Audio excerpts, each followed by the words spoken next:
delivery na po tayo guys, delivery. Halimbawa, ayaw ng mister mo nangangapit bahay ka. Daldal dito, daldal doon, para kang reporter. Oo.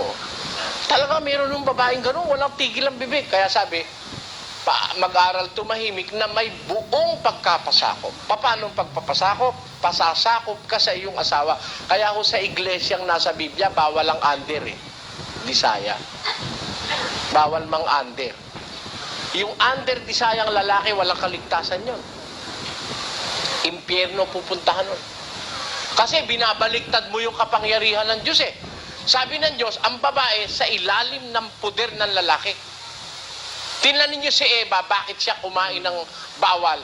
Kasi wala si Adan eh. Hindi man lang siya nagtanong muna kay Adan eh.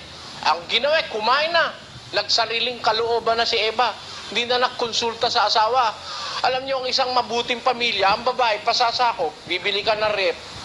Eh, alam mo namang ang mister mo naghahanap buhay.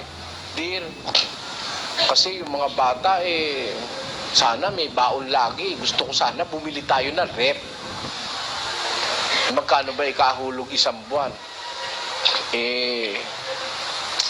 Nagtanong ako, ang hulog, 1,000 eh. Pagtango ng mister mo, sige, pagtityagaan na nating maghulog. Di kumuha ka, may away ba? Wala. Siya umukay. Siya presidente.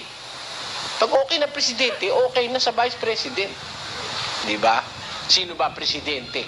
523. Sapagkat ang lalaki ay pangulo ng kaniyang asawa. Ayun. Ang lalaki, pangulo ng asawa. Sino hong lalaki rito ang vice president? Hindi kayo naniniwala sa Diyos. Kung kayo ang vice president, dapat pag may asawa, ang asawa, ang lalaki, yun ang president. Ang lalaki, pangulo ng asawa. Ang babae, pasakop sa kanyang asawa. Kaya kung hindi mag-aaway pangulo ka, lalaki, nagpapasakop naman si babae. Dear, dadalaw lang ako kila inang, baka ako gabihin. Pagtango niya, sige, kamusta na lang kay inang? Pag ginabi ka, magagalit ba? Hindi. Baka malay mo, kung maganda pagsasama nyo, baka mamaya medyo kumukulimlim na araw, tadilim na. Susunduin ka pa nun eh. Mahal ka niya eh. Susunduin ka pa. Walang away eh. Kaya lang nag-aaway kasi, hindi kung lumalakad sa riles, tindan nyo yung tren. Pag nasa riles, may banggaan ba? Wala. Basta nasa riles ang tren. Pag nadiskaril yung isa, magbabanggaan. Pag nawala sa riles, may rilis po ang babae, may rilis din ang lalaki.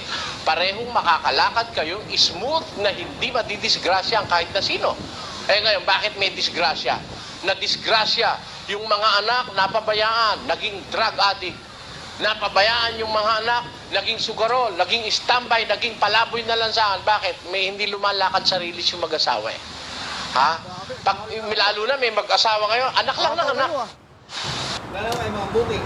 Kaya nga, akala mo may mga booking na hinahabol eh.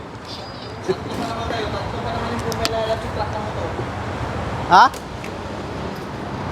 Tatlong motor daw, kung may lalang sa truck. Kailan? Yun lang. Saan banda? Wala naman traffic eh. Saan banda?